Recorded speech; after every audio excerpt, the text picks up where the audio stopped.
Tepat pukul 5 sore, kami akan berusaha untuk tidak menunda webinar di masa depan.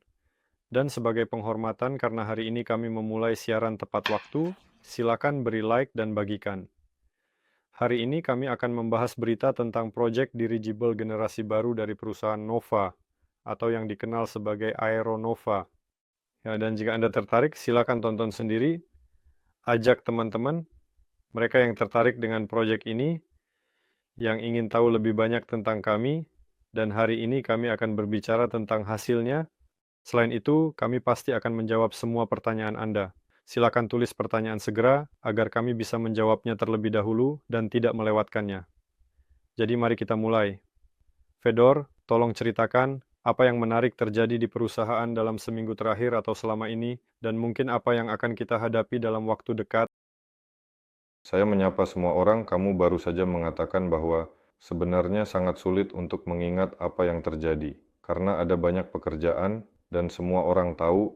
Bagi yang tidak tahu, sekarang akan tahu bahwa pada 16 November kami akan mengadakan konferensi persiapan untuk konferensi besar sedang dilakukan, banyak hal yang dikerjakan, dan sedikit informasi operasional terhambat.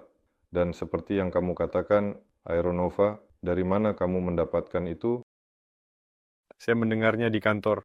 Saya mendengarnya di kantor. Ya, singkatnya, pekerjaan telah dimulai untuk branding perusahaan yang bergerak di bidang dirigible. Kami menyebutnya Nova Nova, Nova Nova. Tetapi teman-teman melakukan analisis. Ternyata ada banyak perusahaan bernama Nova, seperti OO Nova dan Nova Lasers. Tetapi kata itu sudah terlalu umum di antara kita dan di mana-mana. Bahkan perangkat kami sudah disebut Nova 2. Jadi, diputuskan untuk menggunakan nama Aeronova, yang ditulis dengan indah dan terdengar baik, baik dalam bahasa Rusia maupun Inggris, dan semua setuju. Aeronova sebagai merek mulai muncul, warna-warna dan sebagainya juga mulai ada, tetapi itu bukan berita yang terlalu penting, lebih kepada persiapan untuk konferensi, di mana kami perlu menentukan nama, warna, dan lainnya. Jadi, selain membangun dirigible, kami juga harus memilih warna. Untungnya semua ini telah disetujui. Saat ini prosedur untuk perubahan sedang diselesaikan dengan sangat hati-hati, seksama, dan penuh perhatian. Kami sedang melakukan reorganisasi badan hukum yang akan disebut OOO Aeronova. Akvedi akan ditambahkan, Solar Group akan dimasukkan ke dalam pendirian, dan operasi ini sudah hampir selesai. Kemarin adalah hari kelima, hari ini seharusnya sudah ada perubahan yang muncul di registry, tetapi pengacara belum mengirimkan berita. Ini adalah salah satu langkah menuju perubahan proyek dari status pra-start ke status start, ketika sudah ada yang siap dengan segera dan cepat. Secara hukum, pekerjaan ini mendekati akhir, tetapi tahap pembentukan proyek masih berlangsung. Jadi, tidak hanya Akvedi, pekerjaan hukum ini memang melibatkan banyak hal, salah satunya adalah Akvedi yang tepat untuk mendapatkan lisensi dan untuk membentuk program pengembangan sistem transportasi dirigible, karena pendanaan akan dilakukan melalui dana. Saat ini, bersama dengan dana, program pengembangan juga sedang disusun, dan kemungkinan besar kami akan mengumumkan program pengembangan ini. Ya, ini juga bagian dari pekerjaan hukum yang mendekati akhir, dan ini adalah bagian penting dari pekerjaan yang sangat penting dalam proses ini, dan sudah bisa mulai membicarakan tentangnya secara lebih mendalam dan rinci. Nah, begitulah. Sekarang kita beralih ke berita lainnya. Nah, kami memiliki karyawan baru yang muncul ya di kantor juga. Akhirnya, kami memiliki operator dalam staf yang sekarang membantu kami menjalankan webinar ini. Jadi kami berharap kualitas video dan webinar kami juga akan meningkat. Sebenarnya dia adalah orang yang sangat penting. Tugasnya adalah membantu dan mencerminkan semua yang terjadi di sini. Ya, dan berkat dia, Segera akan dimulai, saya yakin, serangkaian video tentang apa yang sebenarnya terjadi di kantor. Bukan siaran langsung seperti yang kami lakukan sekarang, bukan video langka yang saya ambil sendiri, kadang-kadang saya unggah dari telepon, tetapi konten kehidupan kecil yang rutin. Namun, seperti yang Anda perhatikan, sudutnya telah berubah, menjadi sedikit lebih indah di tempat yang sama. Ya, sudah ada 28 orang dalam tabel umum kami yang bekerja pada proyek ini. 17 diantaranya adalah insinyur, perancang, dan teknolog. Dan ini belum semuanya, akan ada beberapa tambahan dalam waktu dekat. Mereka adalah orang-orang yang mengerjakan produksi selubung lembut, pemotongan, pengelasan, dan pengujian, dan seterusnya. Mereka sudah ada seperti sebelumnya, hanya saja mereka belum dipanggil karena tidak ada selubung yang perlu dipotong, dan itu tidak diperlukan. Namun, sudah saatnya untuk memulai proses sebelum tahun baru, tetapi pemikiran tentang itu sudah dimulai, tentu saja. Agar pada musim semi, kita bisa mulai memotong selubung yang nantinya harus dilas pada musim panas dan diluncurkan pada musim gugur. Singkatnya, sudah saatnya untuk memulai proses ini dari pembentukan produksi sekarang. Akan ada beberapa tambahan, dan seorang teknisi elektronik juga baru saja datang. Ceritakan detail. Kamu sebut 28 orang. Siapa mereka? Insinyur. Apa departemen dan spesialis saat ini? Mereka yang digaji dalam tim dan aktif. Ya, dan departemen-departemen ini semua telah disebutkan oleh Boris Alexandrovich Ivchenko bersamamu di webinar. Bersuara ya. Setiap departemen telah disebutkan.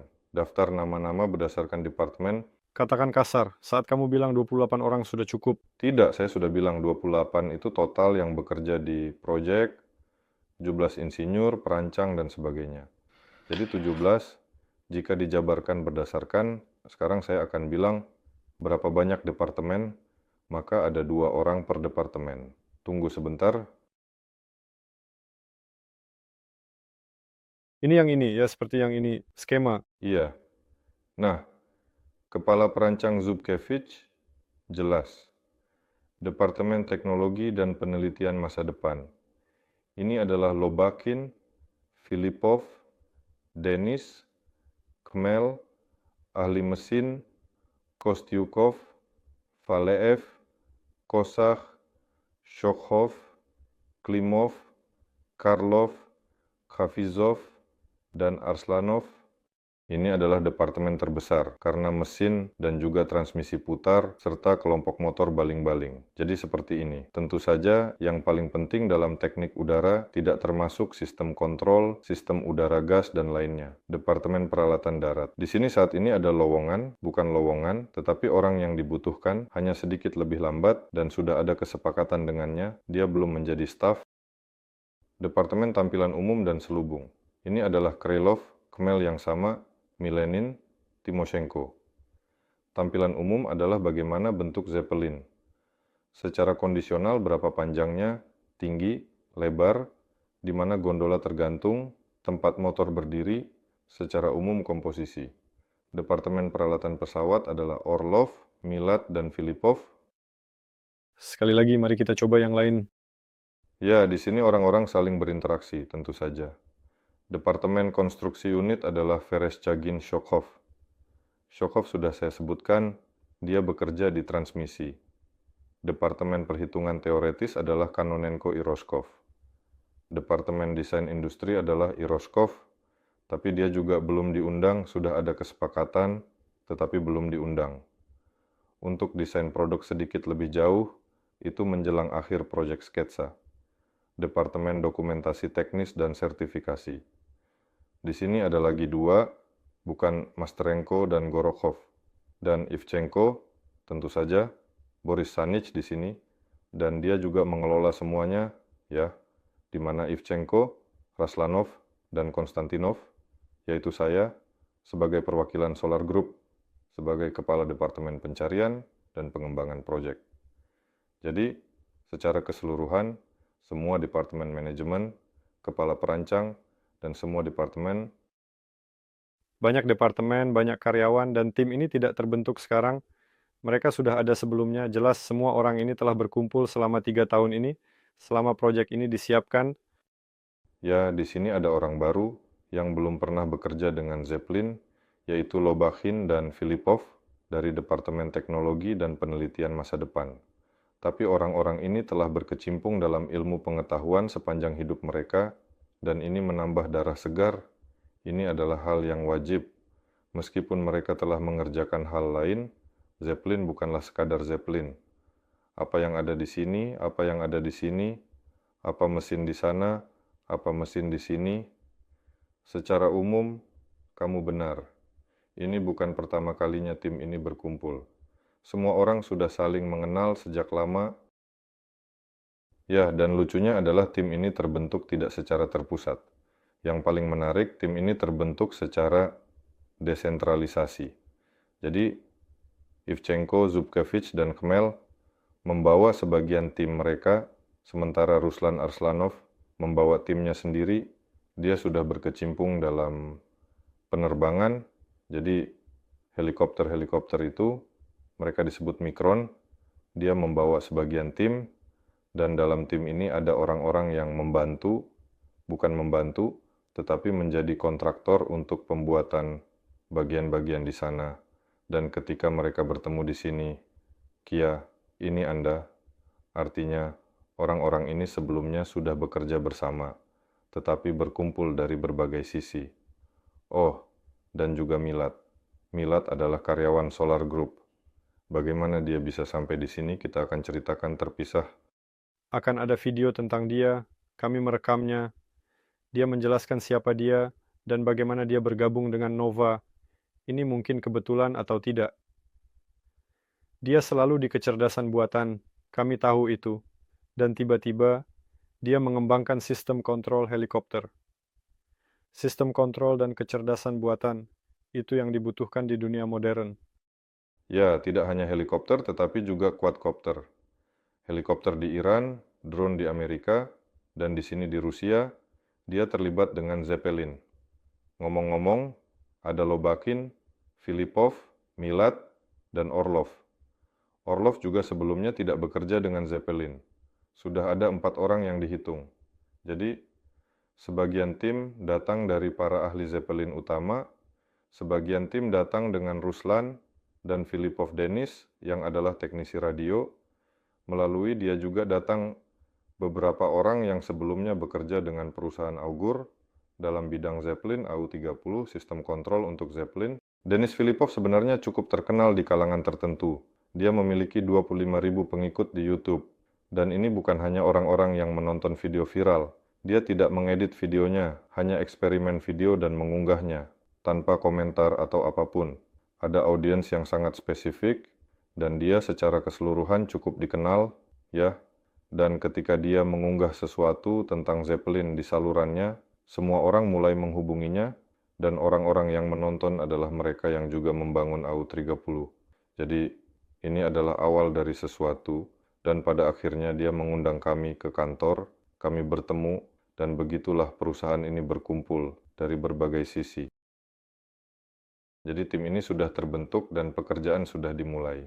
Saya tahu bahwa sudah ada rencana yang disusun untuk setahun atau berapa lama, ya siapa yang akan melakukan apa. Bisakah kamu membagikannya secara rinci? Atau ya bukan hanya rencana, sebenarnya kami mulai membentuk lingkungan di mana semua ini dikembangkan, setidaknya standar organisasi sesuai dengan mana pembuatan, pengorganisasian, penyimpanan, dan perubahan informasi dilakukan. Ada informasi administratif, ada informasi desain, ada informasi pendukung. Ini sangat penting, karena negara ini terdiri dari jutaan bagian. Secara kondisional, Setiap orang harus memiliki tempatnya sendiri, gambar tekniknya, versinya, dan namanya sendiri, serta akses ke semua ini. Jelas, kami sudah membicarakan bahwa Tflex akan menyediakan semua ini untuk kami, tetapi dengan Tflex itu akan terjadi suatu saat, bukan besok secara kondisional, sementara pekerjaan sudah dilakukan sekarang, dan tetap saja, untuk meletakkan sesuatu di Tflex, sesuatu harus muncul terlebih dahulu. Jadi, lingkungan ini telah diciptakan, dan aturan mainnya, jika boleh dikatakan, telah dibuat dan sesuai dengan aturan main, ya, pekerjaan sudah dimulai, dilakukan di semua departemen ini, pekerjaan sudah dilakukan, ya, ketika orang-orang direkrut ke sini, syarat utamanya adalah bahwa orang-orang hanya dibutuhkan ketika ada sesuatu yang harus dilakukan. Jadi, jika seseorang luar biasa dan fungsinya hebat, tetapi kami belum membutuhkannya, berarti saat ini belum diperlukan. Dan kamu berbicara tentang rencana, Vadim Zubkovic, pertama-tama dibuat skema pembagian Zeppelin. Jelas, Zeppelin ini dibagi menjadi bagian-bagian utama. Berdasarkan bagian-bagian utama ini, departemen-departemen dibentuk, dan selanjutnya di setiap departemen, semua ini dibagi lebih rinci, lebih rinci, lebih rinci.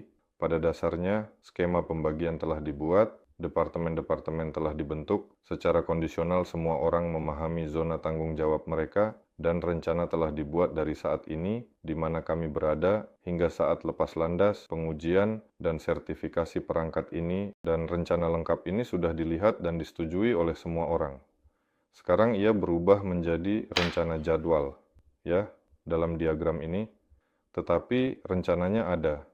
Jika menarik, saya bahkan bisa membacakan beberapa bagian darinya, tetapi harus mencari terlebih dahulu. Mungkin kita bisa, saya tidak tahu, mungkin seberapa tepat untuk mempublikasikannya secara umum. Di rumah akan menarik bagi semua orang untuk melihat. Lihat sendiri, jadi mungkin bisa membacakan sesuatu. Sebenarnya lebih baik jika Zubkovic menjelaskan dengan lebih rinci tentang tahap-tahap pekerjaan, durasi, dan hasilnya secara menyeluruh. Begini tampilan tabelnya dengan jelas dan terperinci. Dimulai dari proyek sketsa dari awal hingga akhir dengan penjelasan yang mendalam.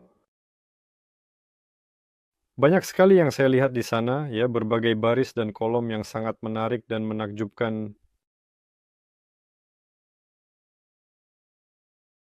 Proyek sketsa, penentuan parameter proyek utama, ringkasan berat, momen inersia, beban pada agregat, Zeppelin, penentuan karakteristik aerodinamis, penentuan dinamika perangkat, simulator penerbangan, Zeppelin, skema kekuatan konstruktif, gondola, skema kekuatan konstruktif, suspensi, gondola, kursi, pilot, penumpang, interior, gondola, desain. Ini tepat di akhir proyek sketsa. Desain gondola, interior eksternal, perhitungan awal kekakuan dan kekuatan gondola, konstruksi penghentian daya, perhitungan penghentian daya, stand kerja, transmisi penghentian daya, sistem bahan bakar, sistem balast, skema kekuatan konstruktif dari sayap, perhitungan awal kekakuan dan kekuatan sayap, skema kekuatan konstruktif dari chassis, konstruksi selubung balon. Ini tidak kita baca. Nah, jadi mari kita lihat beberapa hal utama.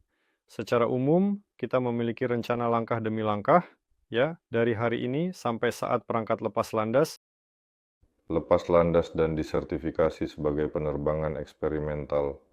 Singkatnya, mendapatkan sertifikat tunggal. Apakah sudah ada anggaran yang pasti berapa biaya masing-masing? Oh, status pekerjaan yang belum dimulai dan yang sudah selesai. Di sini ada di samping, di sini akhirnya ada penyelesaian kontrak dengan pusat sertifikasi untuk penetapan nomor registrasi dan penerimaan sertifikat EVS. Ya, ini adalah tahap akhir dari rencana ini. Untuk angka biaya, belum ada yang muncul di sini. Ini adalah perangkat pertama dengan kapasitas angkat 500 kg. Dan apakah perangkat ini akan tanpa awak atau tidak? Meskipun sangat ingin agar itu tentunya langsung tanpa awak, akal sehat mengatakan bahwa kemungkinan akan ada tempat untuk pilot. Dan, ya, itu akan dilengkapi dengan sistem tanpa awak dan tempat untuk pilot. Pada musim semi tahun depan, tepatnya tahun 25, akan dibuat model skala dari dirigible ini.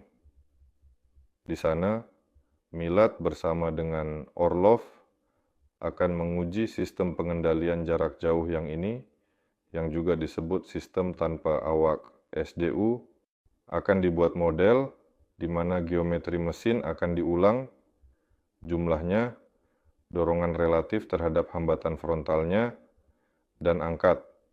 Singkatnya, model akan sepenuhnya dibuat untuk menguji sistem pengendalian, dan ini akan terjadi pada musim semi. Jika sistem pengendalian menunjukkan kinerja yang maksimal, aman, dan seterusnya, maka semuanya akan diuji. Dan dua gondola akan dibuat untuk dirigible ini. Satu akan sepenuhnya tanpa awak, artinya mereka akan dibuat sekaligus, dan yang kedua adalah opsional untuk dikemudikan. Jika sistem pengendalian jarak jauh dalam bentuk yang kami rencanakan sekarang tidak menunjukkan kinerja yang ideal, maka akan dibuat gondola yang dapat dikemudikan secara opsional. Dan kemudian, sistem pengendalian ini bisa dibilang akan belajar dengan mengamati apa yang dilakukan pilot dalam situasi tertentu. Dan setelah itu, baru bisa dibuat perangkat yang sepenuhnya tanpa awak dan dilepaskan.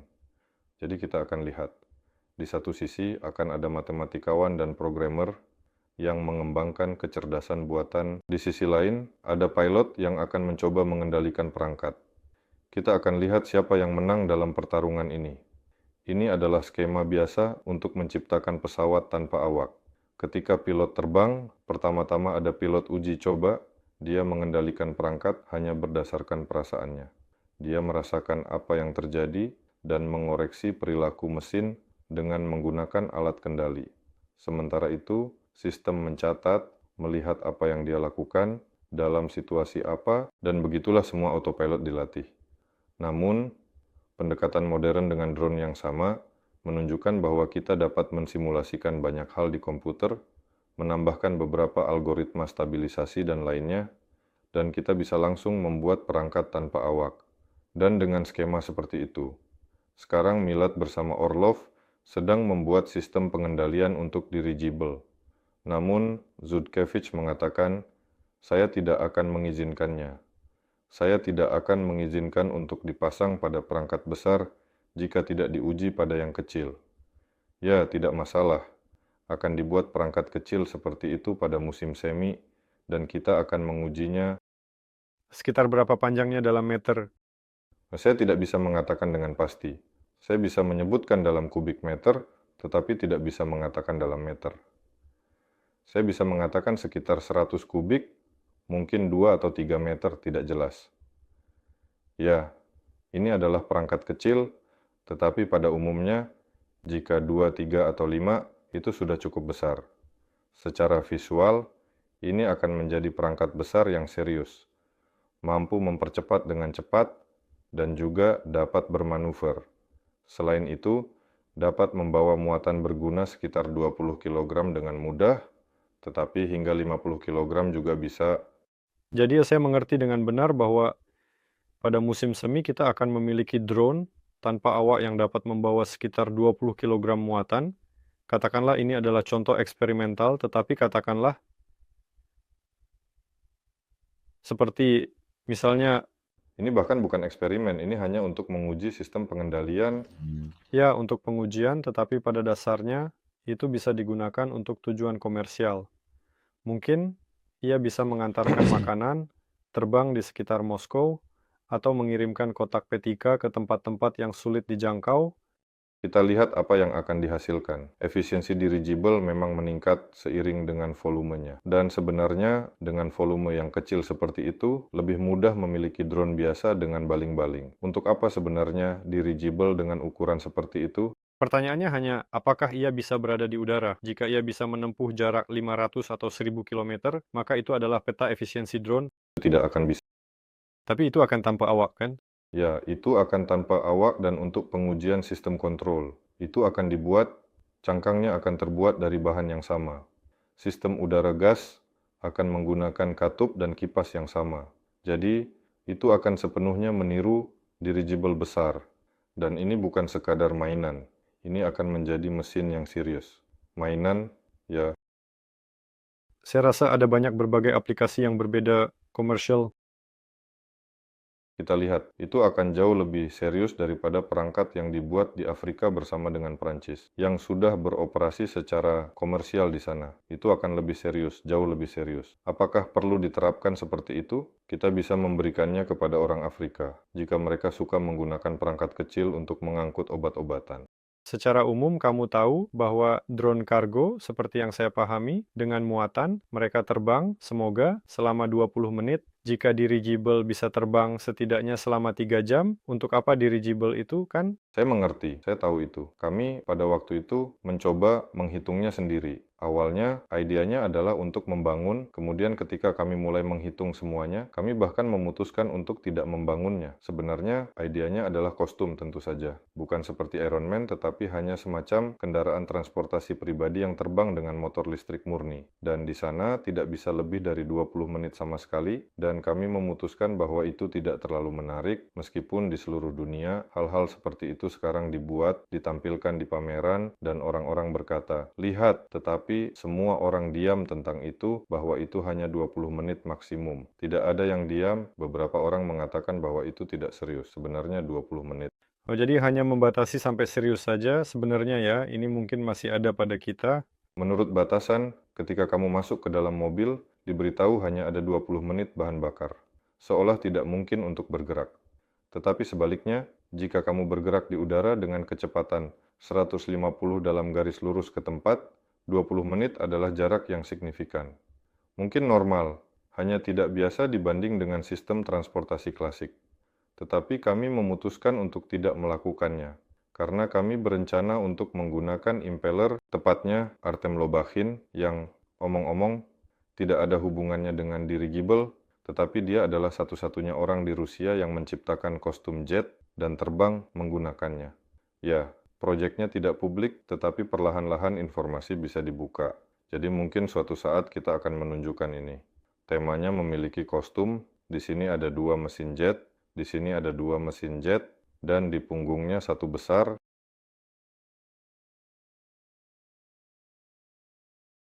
Menarik untuk dilihat. Apakah ada video ini?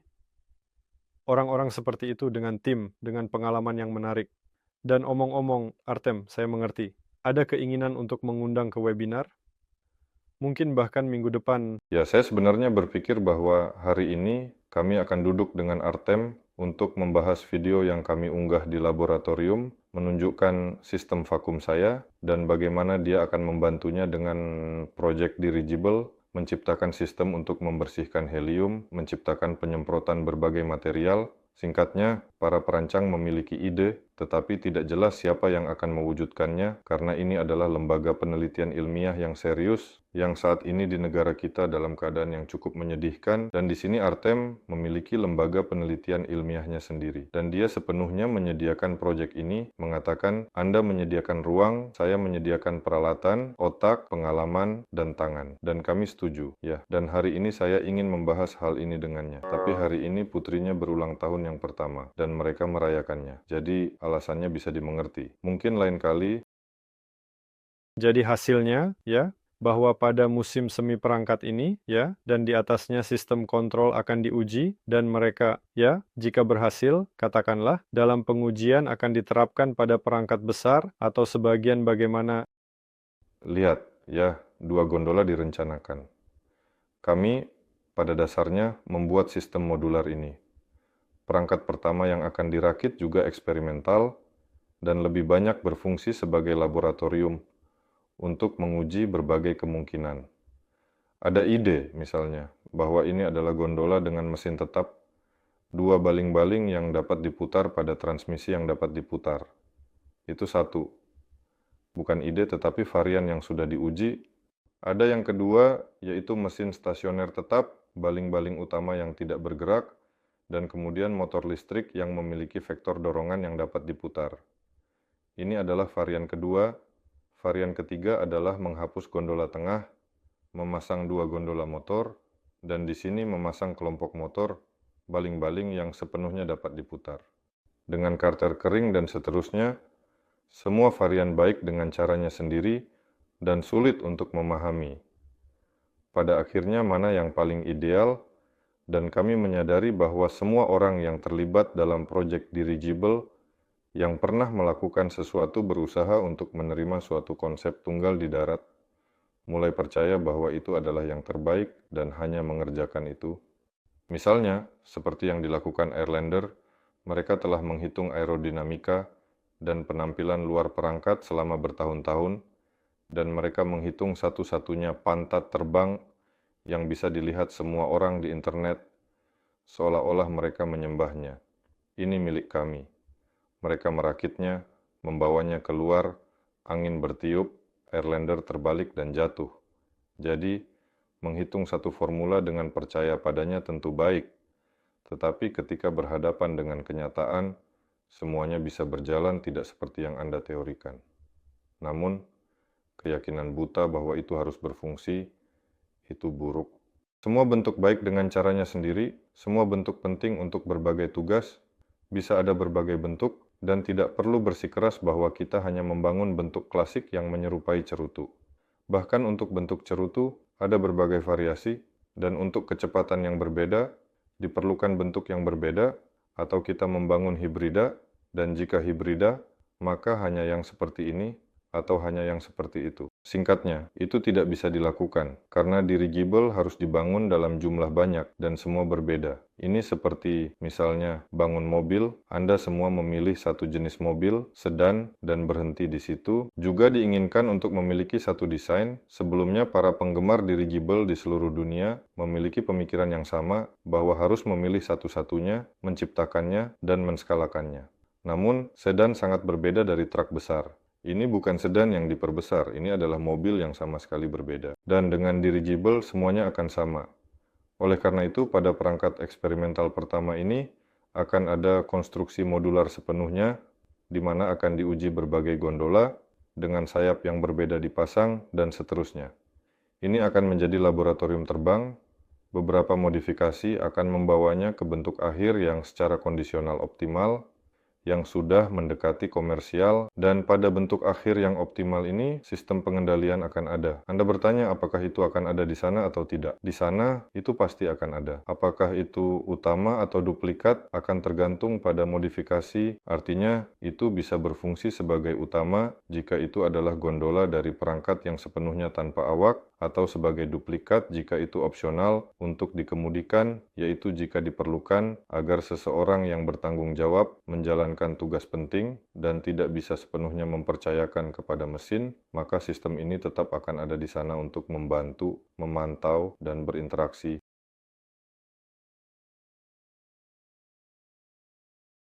Jadi, rencana ini sudah hampir ditulis secara rinci hingga saat peluncuran perangkat seberat 500 kg ini, dan jelas siapa yang akan melakukan apa dengan sangat hati-hati dan teliti, dengan mempertimbangkan setiap detail kecil untuk memastikan semua berjalan sesuai rencana.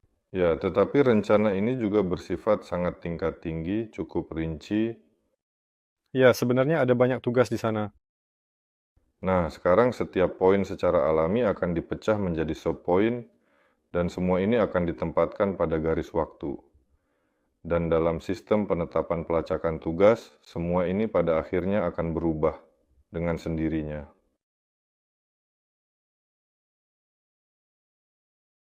Apakah ada sesuatu yang menarik yang terjadi minggu ini? Saya mencoba mengingat. Apakah ada uji coba di laboratorium? Di laboratorium, uji coba tidak berhenti. Pembuatan optimasi sistem ini yang telah dilakukan eksperimen untuk penerbangan puncak stratosfer. Mereka menguji beberapa sistem radio. Eksperimen berjalan dengan sukses. Eksperimen menunjukkan bahwa sebagian berfungsi, sebagian tidak. Saat ini, laporan eksperimen belum sepenuhnya kami siapkan. Seharusnya sudah siap hari ini, tetapi belum. Jadi lain kali saya akan membawa laporan dan menjelaskan lebih detail tentang apa yang terjadi, apa yang diuji. Secara umum, saya menunggu laporan.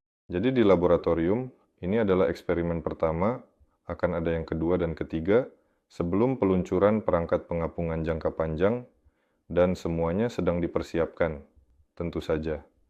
Jadi laboratorium tidak berhenti. Kami menyebutnya laboratorium, tetapi sebenarnya ini bukan laboratorium. Ini adalah Departemen Teknologi dan Penelitian Masa Depan. Jadi apakah departemen ini sebenarnya memiliki laboratorium atau tidak begitu?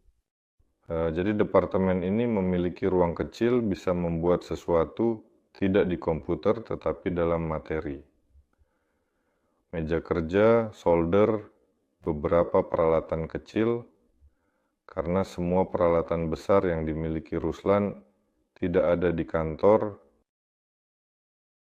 Kamu tadi berbicara tentang bentuk. Apakah saya memahami dengan benar bahwa bentuk yang berbeda pada dasarnya apa perbedaannya? Mengapa ada yang berbentuk cerutu, ada yang kamu sebut pantat terbang, ada yang mencoba membuat piring, dan ada yang mengatakan bahwa bentuk mereka adalah yang terbaik, sementara kita akan memiliki yang berbeda? Apakah itu untuk tugas yang berbeda, atau apa sebenarnya makna membuatnya berbeda atau sama?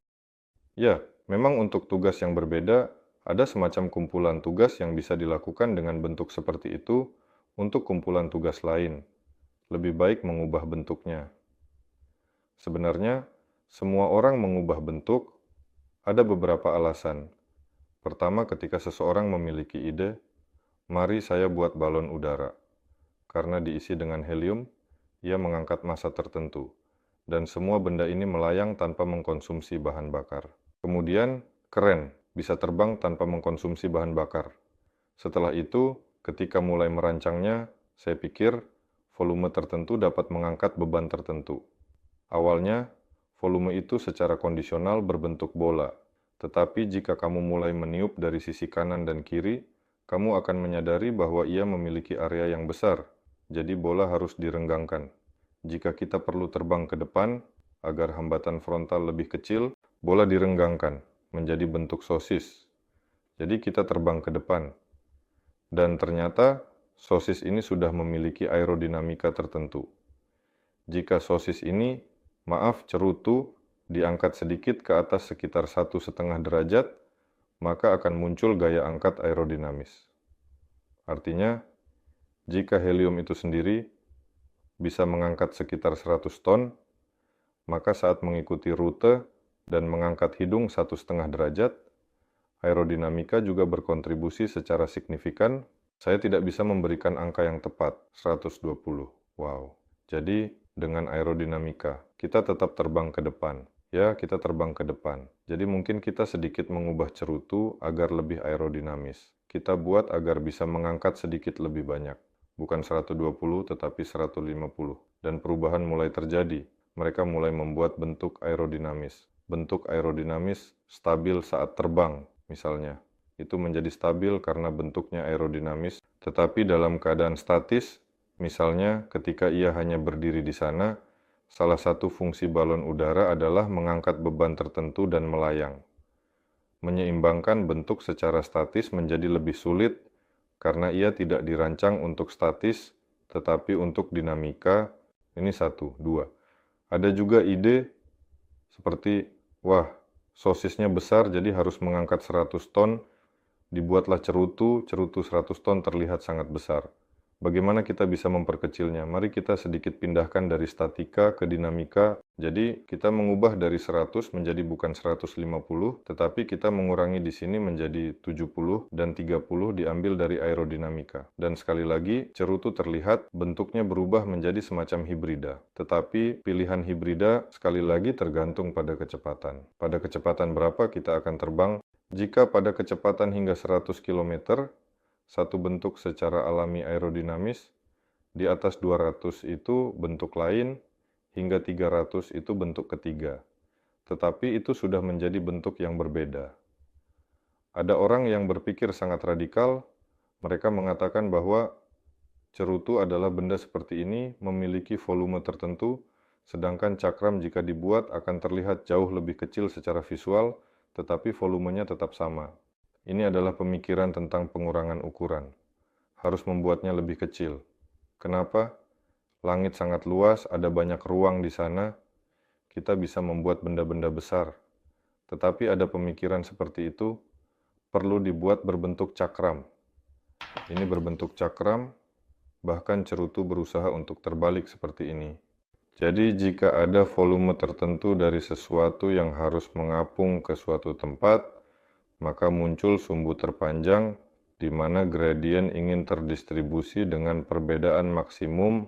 Oleh karena itu, bola tidak bisa terdistribusi kemanapun, sumbu ke segala arah sama relatif terhadap sisinya. Cerutu hanya memiliki satu sumbu ini, ia berusaha untuk mengapung seperti ini dan lebih mudah untuk menstabilkannya.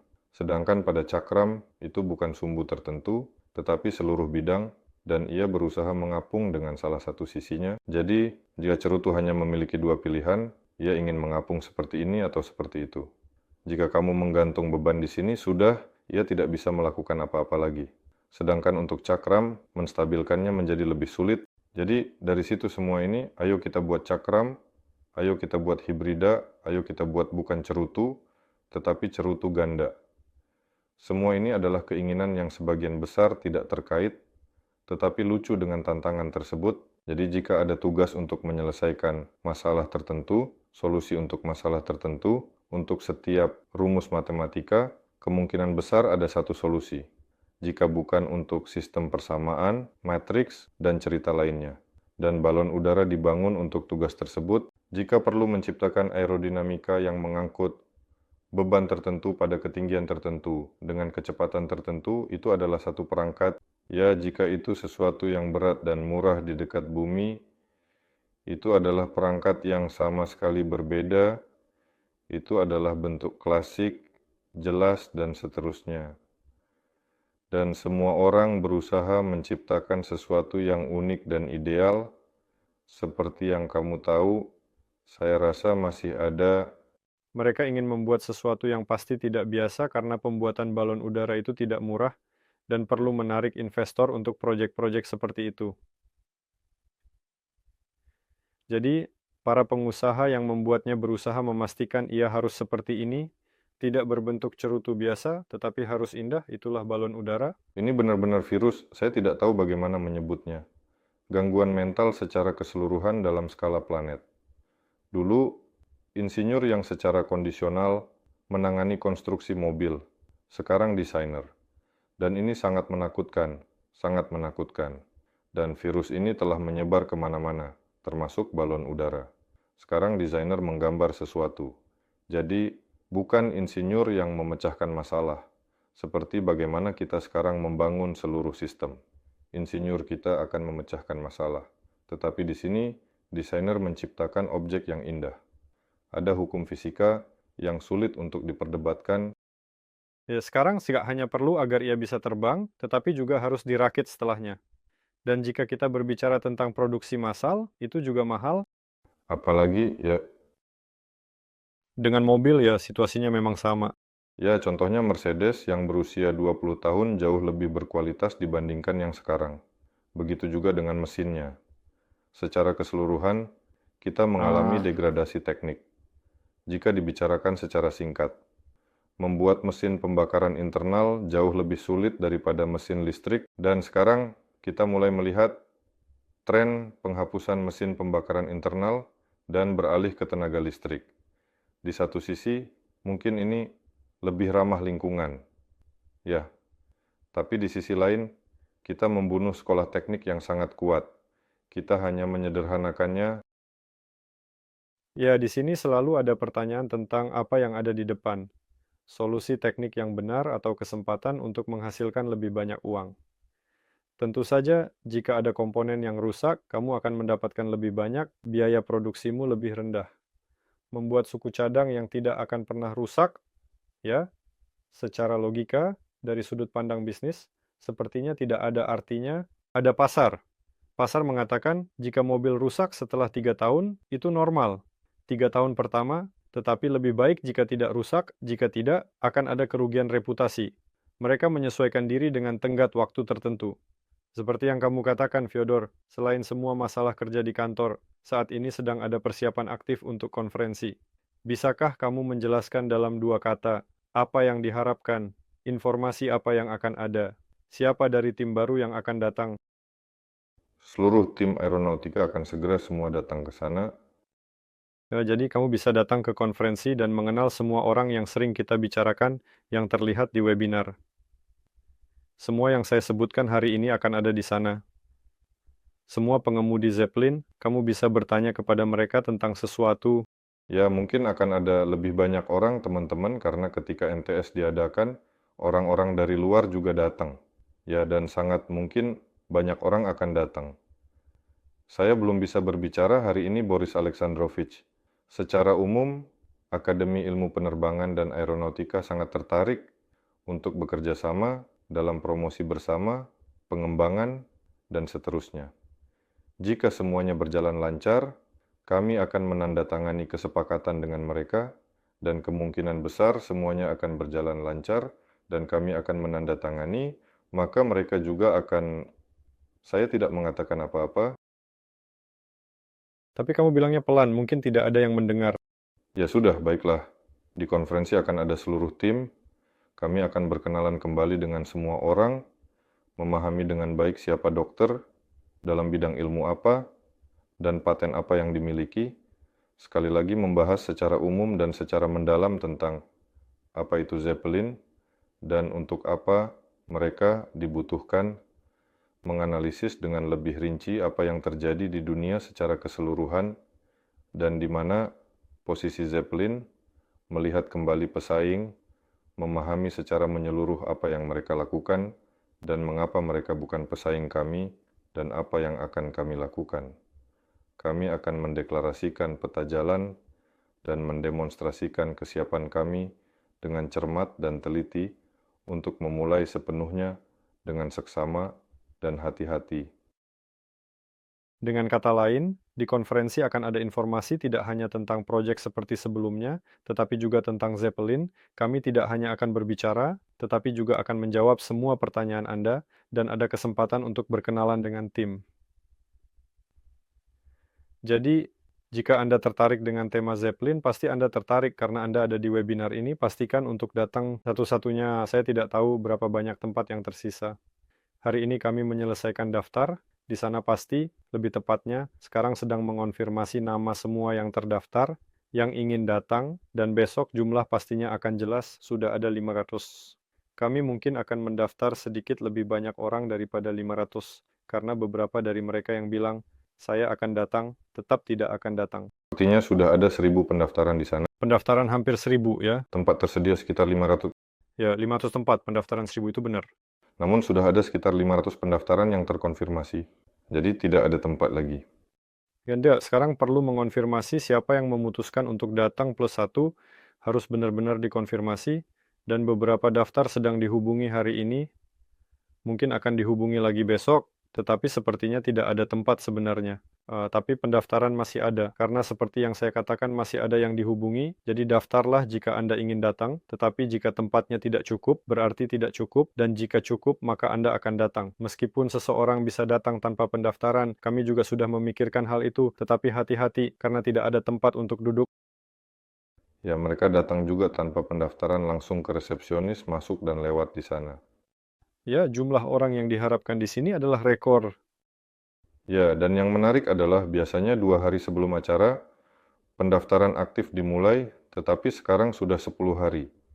Dan sudah 2 kali lebih banyak permohonan daripada tempat yang tersedia.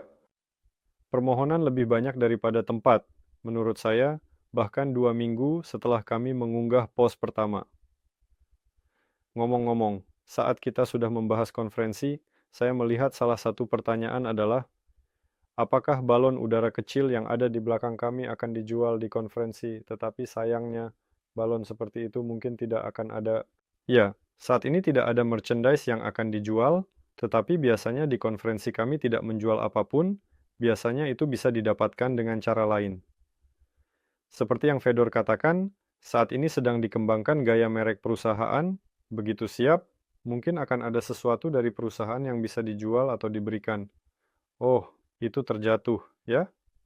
Atau tidak terlihat? Lihat, Ya, siapa yang meletakkannya seperti itu dengan sengaja? seseorang. Ya, saya lihat dia tergeletak di sana. Dan merchandise itu semua merek jelas, perlu, penting, tetapi tidak terlalu.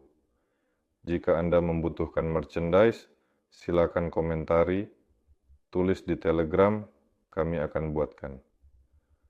Saya sudah melihat pertanyaan, bagaimana termostatik ini akan digunakan di generasi baru balon udara, Jika pertanyaannya tentang pemanasan dan pendinginan, maka itu akan digunakan.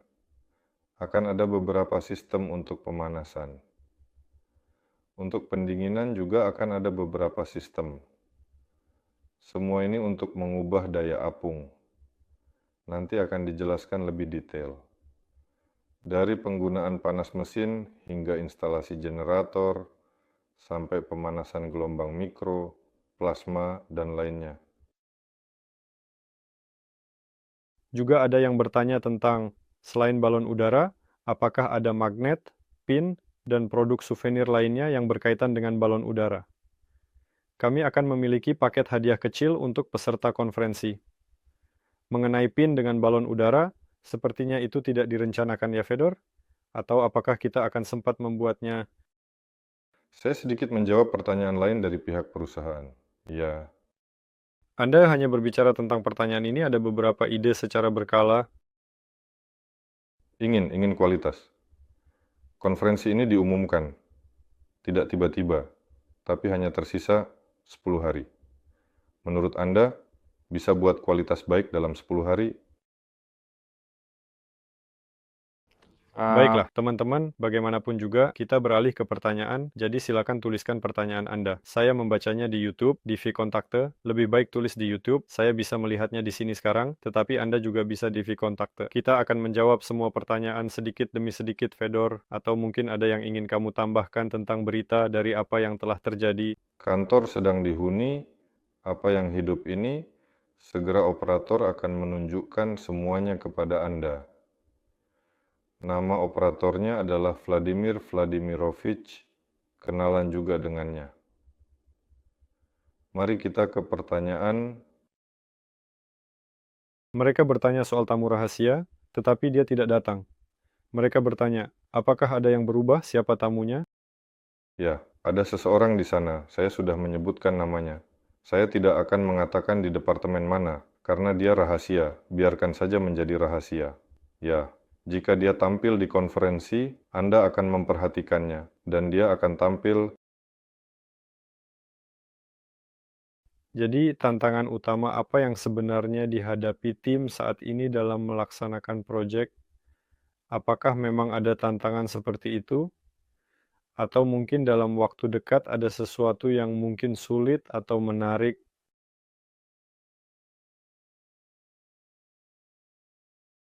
Dalam seluruh penerbangan, setidaknya di Rusia, tantangan utama adalah mesin. Segala sesuatu bisa dirancang, baling-baling, transmisi, badan pesawat, apapun yang Anda inginkan. Sistem listrik, sistem kontrol. Apa yang akan digunakan untuk terbang? Apa yang akan dilakukan dengan mesin? Pertanyaan utama bagi semua orang, di Rusia kita mengalami masalah dengan mesin penerbangan. Saya tahu bahwa saat ini, tetapi secara keseluruhan, hampir selalu ada penelitian dan pengembangan untuk menciptakan mesin, dan di TSA Baranova, mesin rotor penerbangan sedang diuji di stand, bagian yang dibuat oleh Ruslan, jika tidak seluruhnya, lebih tepatnya, seluruhnya telah dibuat untuknya. Di NAMI, mereka mengerjakan mesin Aurus, melakukan penelitian untuk mengubahnya menjadi mesin penerbangan, dan juga ada proses pengolahan. Mereka tidak berbicara terlalu keras tentang apa yang telah berhasil. Ada satu perusahaan, saya lupa namanya, mereka sepertinya telah merekayasa mesin penerbangan Eropa. Mereka mengatakan bahwa semuanya akan segera tersedia. Semua orang bergegas, dari helikopter hingga pesawat, menunggu mesin ini. Kami juga tentu saja telah mengantri. Sebenarnya, kami sudah memiliki solusi, ada mesin yang sudah ada di gudang kami, yang akan digunakan di Nova 2 pada perangkat ini. Ada persiapan untuk perangkat berikutnya, tetapi secara keseluruhan, masalah sistemik adalah mesin. Kami kemungkinan besar akan menyelesaikannya sendiri dalam proyek kami. Bagaimana tepatnya, apakah Rusia akan mendapatkan mesin baru berkat kami yang akan menyelamatkan industri ini? Kita lihat saja. Ya, tetapi masalah ini harus diselesaikan. Ini benar-benar masalah. Semua yang lain hanyalah tugas-tugas Saya juga melihat pertanyaan tentang mesin. Jenis mesin apa yang akan digunakan? Apakah sudah ada keputusan? Dan apakah ada sesuatu yang bisa disebutkan secara spesifik? Jenis mesin apa yang akan digunakan? Maka perlu memperjelas pertanyaan pada perangkat spesifik mana. Pada prototipe pertama yang akan kami bangun, itu adalah motor listrik yang tepat, BLDC dari Cina, tidak perlu menciptakan sesuatu yang baru, sudah lebih dari cukup. Pada perangkat yang akan memiliki kapasitas 2000 cc, sudah ada pemahaman, yaitu kami memiliki mesin spesifik yang akan kami pasang di sana. Ada beberapa mesin, ini adalah konversi otomatis, jelas menggunakan bensin. Ada beberapa mesin penerbangan yang disimpan di gudang dengan bahan bakar aviasi. Tentu saja ada juga mesin tua yang disebut Praga, mesin penerbangan tua sebelum perang, yang juga bisa digunakan. Kami akan mencoba semuanya. Kita lihat saja. Jika mesin, misalnya, pada pesawat 2000 cc, lebih tepatnya, propeller Marshall yang bersifat stasioner, maka ditambahkan motor listrik yang berputar untuk mengubah vektor dorongan. Kami bahkan sudah melakukan pertemuan pertama dengan Ovelmash, dan kami memahami bahwa mungkin mesin dari Motilikov akan cukup. Jadi ini sudah menggabungkan mesin bensin dan listrik. Dan jika pertanyaannya adalah jenis mesin secara keseluruhan, maka pertanyaannya seperti itu. Setiap jenis dirigible memiliki mesin sendiri. Akan ada banyak sekali dan berbagai jenis. Mesin yang akan digunakan sebagai generator, mengisi baterai, memberi daya pada motor listrik, dan mesin yang akan terlibat dalam kelompok motor secara langsung. Dan bukan hanya mesin piston, bukan hanya rotor. Ya, jadi kapan tahap resale akan berakhir dan apakah Anda akan memberitahu sebelumnya? Tentu saja kami akan memberitahu sebelumnya, tetapi syarat dan kapan itu akan terjadi akan kami umumkan langsung pada konferensi 16 November. Jadi sekitar seminggu lagi semua informasi akan ada pada Anda.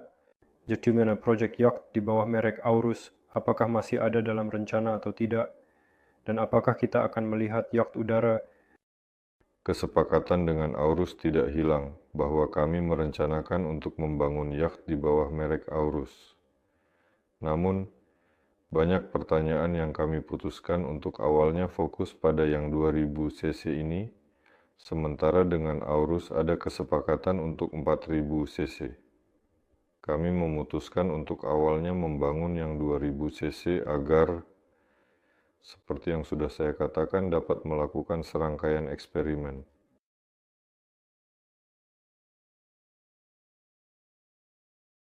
Agar yang berikutnya sudah sempurna, agar semuanya sudah jelas. Secara umum, dari yang sederhana ke yang kompleks. Jadi, begitu kami memahami bahwa tidak ada risiko lebih lanjut dan bisa bergerak dengan Aurus, karena Aurus untuk presiden membuat semacam dirigible. Biasanya yang pertama itu sering gagal dan langsung membuatnya menjadi emas dengan Aurus.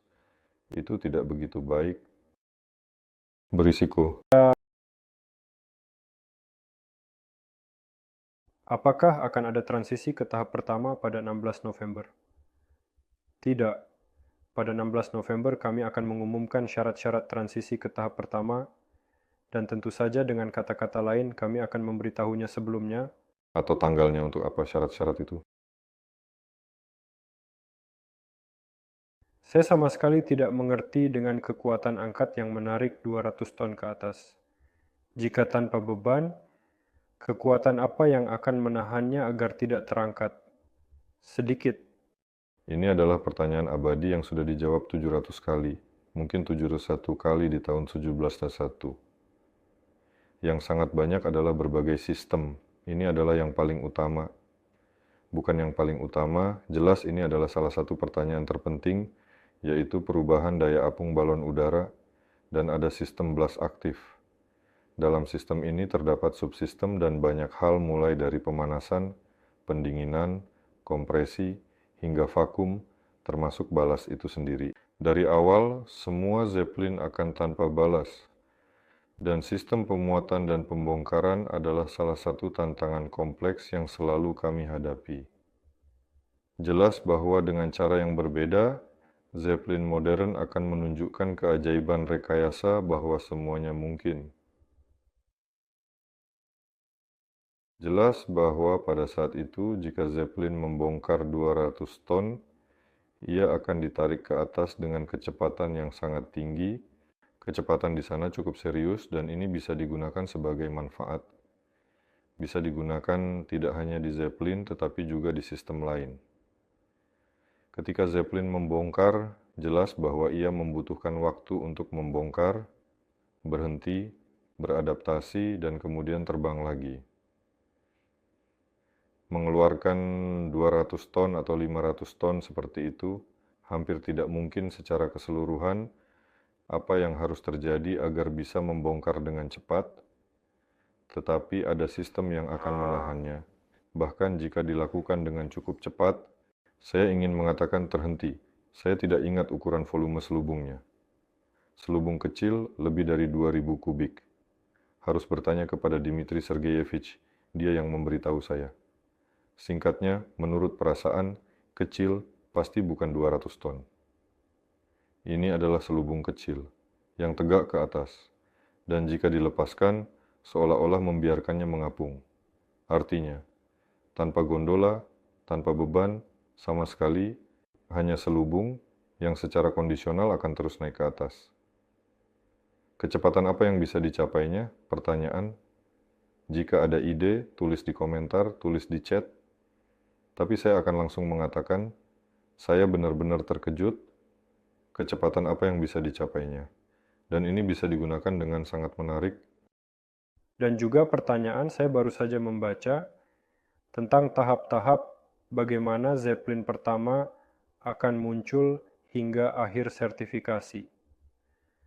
Uji coba apa yang dilalui Zeppelin sebelum bisa dikatakan siap untuk pasar, ditulis untuk pasar, untuk digunakan.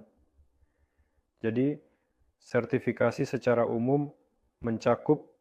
Nah, lebih baik menonton webinar dengan Ivchenko Borisanik. Salah satu webinar pertama. Dia menjelaskan tentang sertifikasi. Sebenarnya uji coba sudah dimulai sekarang. Zeppelin ini yang bahkan belum ada. Setiap sistem, setiap komponen kecil, diuji di darat berkali-kali. Jika ini adalah sesuatu yang dibeli di pasar penerbangan, sebut saja begitu, maka itu sudah diuji ribuan kali. Jika ini adalah sesuatu yang baru, itu harus diuji sesuai dengan metodologi dan norma, membawa perusahaan spesialis yang telah mengujinya, sekarang sekali lagi, dan hanya setelah itu diizinkan untuk menggunakan perangkat atau komponen ini dalam pesawat terbang, dan setiap sistem diuji di darat terlebih dahulu berkali-kali, kemudian semua ini dirakit dan dimulai uji pabrik, yang kira-kira disebut demikian.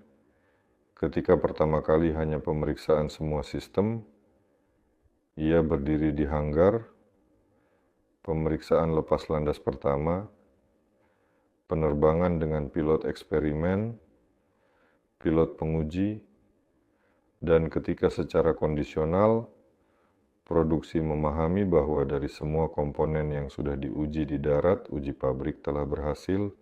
Selanjutnya, prosedur resmi negara, komisi, mereka mengambil perangkat itu dan mereka sendiri menerbangkannya dan mengujinya sesuai dengan norma dan metodologi ini. Dan hanya setelah itu, saat mengembalikan perangkat, mereka mengatakan apakah itu telah lulus uji atau tidak, apakah bisa mendapatkan sertifikat. Tapi masih ada uji coba untuk sertifikasi apa.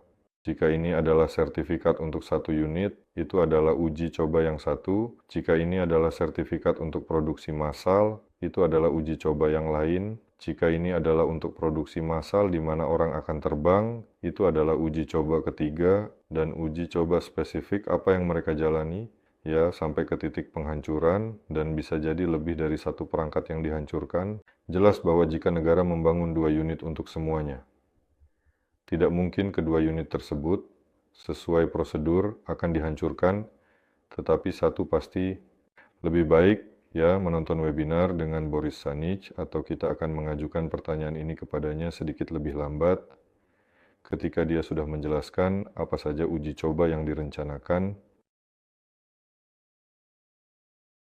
Bahan apa yang umumnya atau biasanya paling sering digunakan dalam proses pembuatan selubung dirigible? Ini perlu melihat webinar dengan Vadim Zubkevich yang diadakan pada hari Kamis lalu. Dia menjelaskan dengan sangat baik tentang bahan, tentang kain. Tapi selubung yang dimaksud kemungkinan besar adalah dirigible yang lembut. Mereka juga ada yang kaku. Paling sering digunakan. Pertanyaan juga seperti di mana dirigible sering digunakan. Ya, di sana ada beberapa kain tertentu seperti aramid, kevlar, dan kain lainnya. Kain tersebut direndam dengan bahan yang menahan gas. Ada beberapa komposisi, dan kemungkinan besar, lebih tepatnya, saat ini masih dalam proses. Jadi, semua memiliki formula yang hampir sama. Mereka mengambil kain ini dan merendamnya dengan bahan ini, yang juga menahan ultraviolet, dan di atasnya dilapisi dengan sesuatu agar dapat menahan ultraviolet. Dengan demikian, semua sifat diperoleh, yaitu kekuatan mekanik, permeabilitas gas yang cukup, dan perlindungan dari ultraviolet. Silakan merujuk ke webinar sebelumnya dengan Zubkevich pada hari Kamis untuk mendengarkan nama kain secara spesifik, karakteristik teknisnya, dan bahan apa yang mereka gunakan untuk merendam. Ada yang umumnya diterima, yang paling sering digunakan, seperti pertanyaan yang diajukan, tetapi sebenarnya mereka jarang digunakan, karena sedikit orang yang membangun yang berkarat secara keseluruhan. Sekarang baru mulai dibuat, dan ya, orang Cina seperti Erlander berusaha mengikuti jalan yang sudah ada. Ada kain eksperimental yang dibuat dalam program luar angkasa Soviet dan Rusia untuk perangkat serupa hanya untuk planet lain, untuk Mars dan Venus secara kondisional. Di sana ada formula yang sama sekali berbeda, dan ada perusahaan yang sekarang menguasai formula ini, siap untuk mengatur proses ini, dan ini akan menjadi bahan yang lebih menarik dibandingkan yang umumnya diterima. Kami juga akan melakukannya, apa yang akan terjadi. Kita bisa cepat masuk hutan, menyebar pohon, dan selubungnya aman. Tapi ini semua berkaitan dengan Zeppelin lembut. Kita perlu membangun yang kaku. Zeppelin lembut, tahap peralihan. Ini perangkat kecil. Menarik melihat asal yang kaku. Dan di sana juga ada pemahaman. Kapan yang kaku akan dibangun?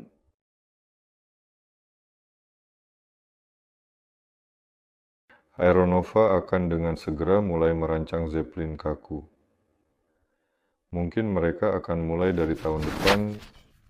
Mereka akan memiliki daya angkat yang berbeda. Yang kaku ini dari berapa ton daya angkat? Sekitar 500. Tidak dari, ya sebenarnya bisa mulai dari 10 untuk yang kaku. Ya, itu akan kira-kira sama dengan kondisi seperti yang 2000-an ini. 2000-an itu lembut, 2000 kubik. 2000-an lembut itu memang agak kecil, tapi itu optimal untuk menguji semuanya dan mengembangkan skema. Ini adalah 10 ton. Skema yang sama akan diterapkan di sana, tetapi dengan sistem pengendalian. Prinsip fisik dan mekanik yang sama dipilih di sana.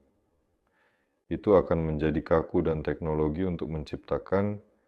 Yang kaku akan diterapkan di sana pertama-tama konstruksinya sendiri, ditambah teknologi produksinya. Itu akan menjadi kecil. Dari 10 bisa dimulai, lalu 50, 100, 200, 300, maksimum 500, lebih dari itu tidak perlu. Akan ada Nova 2 dan Nova 4. Itu mungkin sekali pertanyaannya.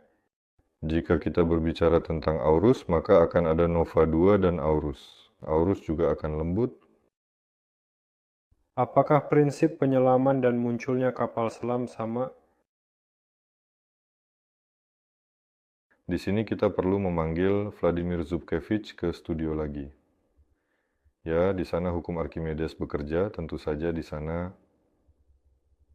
ada kepadatan medium, ada kepadatan objek yang dimasukkan ke dalam medium, dan ada volume, perbedaan kepadatan, dan munculnya gaya. Entah gaya angkat di sana Archimedes, atau dia tenggelam secara kondisional dengan meningkatkan kepadatan rata-rata objek, yaitu dengan meningkatkan kepadatan rata-rata, misalnya dengan menambahkan air ke dalam kapal selam, maka dengan melepaskan air dengan udara, kamu menurunkan kepadatan rata-rata, dan itu mulai muncul. Gaya Archimedes, ya, itu bekerja di sana dan di sini. Variasi konstruksi dengan bawah keras atas lembut. Skema setengah kaku, ya. Ada varian di mana gondola hanya berada di balok lambung dan semuanya lembut. Ini adalah varian yang baik ketika gondola dan di sini adalah konstruksi kaku berbentuk seperti perahu dan semua ini dibungkus dengan kantong lembut di atasnya. Tetapi di sini perlu dipahami bahwa seluruh gaya gas angkat ini tetap menekan ke atas. Ya, dan semua yang berat di bawah akan tetap ditahan. Jadi seluruh kain mengarahkan gaya ke atas dan bagian kain inilah yang menahan seluruh massa. Oleh karena itu, lebih baik jika ada elemen kaku di atas jika bagian bawahnya kaku untuk mengurangi beban pada selubung. Jika tidak, seluruh massa ditahan pada selubung, yaitu pada kekuatan kain, dan kekakuan di bawahnya itu baik, ya dirigible tidak akan terdeformasi karena sesuatu yang berat digantungkan di sana. Namun, seluruh beban tetap naik. Sebaiknya beban itu diangkat dari sana. Balok lambung dibuat terutama agar dirigible yang lembut tidak terdeformasi oleh berat yang kamu gantungkan padanya. Membuat perahu juga mungkin ada artinya, tetapi lebih mudah untuk langsung merakitnya dengan kaku. Ini adalah pertanyaan yang menarik.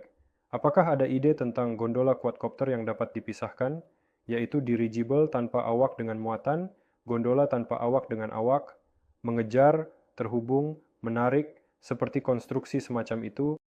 Sekarang salah satu gondola yang dapat diganti, Kenovi 2, dirancang oleh Dmitry Sergeyevich Khmel sebagai proyek pribadinya. Ini adalah gondola dan quadcopter. Ini adalah aerotaksi dengan 4 baling-baling yang dapat terbang tanpa dirigible. Namun, sekali lagi, tidak lama, seperti yang telah kita diskusikan sebelumnya. Pengurangan aerostatik dalam bentuk dirigible itu sendiri di atas akan memungkinkan untuk meningkatkan waktu aerotaksi ini. Dan jika terjadi situasi yang tidak standar, jika sesuatu terjadi dengan sistem udara gas ini, perangkat dapat secara mandiri terpisah dan mendarat. Itu satu. Dan dua, jika terjadi sesuatu dengan baling-baling, misalnya dengan mesin, maka dengan helium, ia juga dapat mendarat kembali dengan tenang. Artinya, dalam kasus terjadi sesuatu, penumpang dapat terpisah dari balon dan mendarat. Ya, ada sistem penyelamatan parasut di pesawat ringan. Jika ada yang salah dengan pesawat, itu tidak seburuk sebelumnya. Parasut terbuka, ya, pesawat mungkin menabrak tanah, tetapi semua selamat. Apakah itu sekarang ada? Ya, dan dipasang pada pesawat dan helikopter yang ringan. Oh, pada yang ringan ya. Ya, dan sistem yang sama bisa dipasang di gondola. Tapi secara umum tidak ada gunanya terlalu memikirkan tentang dirigible mini, ya, di awal proyek itu. Lebih baik fokus pada dirigible yang lebih besar dan lebih serius, dan kemudian kembali ke yang kecil. Juga memutuskan seperti apa mereka nantinya. Dirigible besar dan kuat bisa dibuat dengan quadcopter yang sangat canggih dan efisien yang dapat terhubung dengan mudah. Sama seperti taksi udara pribadi yang cepat dan aman. Dirigible besar ini bergerak dari kota, orang-orang terbang ke arahnya dengan nyaman, terhubung dengannya dengan teknologi terbaru dan inovatif, dan semua ini menjadi satu sistem yang utuh dan memberikan dorongan ke satu arah dengan presisi tinggi dan akurasi. Ini memang fantastis, tetapi dari sudut pandang rekayasa, semua ini mungkin dengan kecepatan tinggi dan stabilitas, serta kontrol penuh dan fleksibilitas. Saya akan melihat pertanyaan di saluran Solar Group. Kita akan membangun resor di Altai. Dirigible sudah dimasukkan dalam rencana ekosistem. Ngomong-ngomong ya, saya juga ingin membaca komentar ini. Kamu tahu tentang proyek ini? Ya, kita berkomunikasi secara langsung. Perlu membangun dirigible wisata untuk setiap daerah. Ide ini datang dari sini.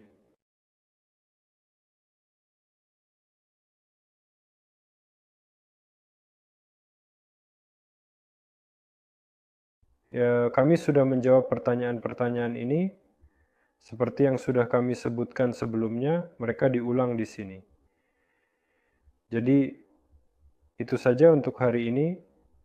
Kami telah menjawab sekitar 10-15 pertanyaan. Saya tidak melihat pertanyaan baru, tetapi sepertinya tidak ada yang terlewat. Sebelum kita berpisah, saya ingatkan untuk memberi like sekarang juga, lakukan repost, kirimkan tautan ini kepada teman-temanmu. Hari ini banyak berita yang kami sampaikan untuk kalian.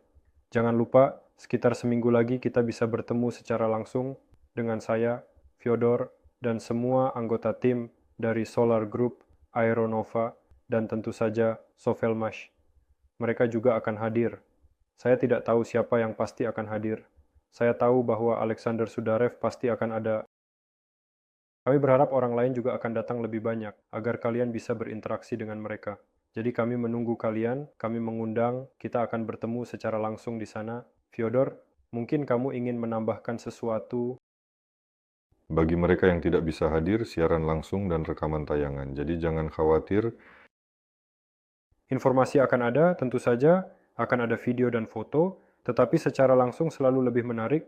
Jika ada kesempatan, datanglah. Secara keseluruhan itu saja untuk hari ini. Terima kasih semuanya. Terima kasih, selamat tinggal.